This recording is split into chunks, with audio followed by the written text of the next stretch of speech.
میں ملک ہوں، میں چودھری ہوں، میں خان ہوں، میں فلاں ہوں، میں فلاں ہوں. تو حضور فرماتے ہیں نسب پہ فخر کرنا تجھے کوئی فائدہ نہیں دے گا.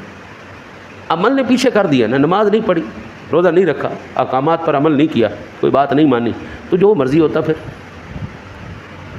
حضرت آپ کی پہچان کیا ہے؟ قرآن پاک کے اندر جب حضرت سیدنا نوح علیہ نبینا علیہ الصلوۃ والسلام کا ذکر پاک ہوا، طوفان نوح کا ذکر ہوا، تو حضرت نوح علیہ نبینا علیہ الصلوۃ والسلام نے اللہ کی بارگاہ میں عرض کیا، اے پاک پروردگار عالم، یہ میرا بیٹا ہے، تو مہربانی فرما دے میرے بیٹے کو عذاب سے بچا لے. بیٹا کس کا؟ اللہ کے نبی کا. ٹھیک ہے نہیں؟ اللہ کے نبی سے کوئی اونچا مقام ہے؟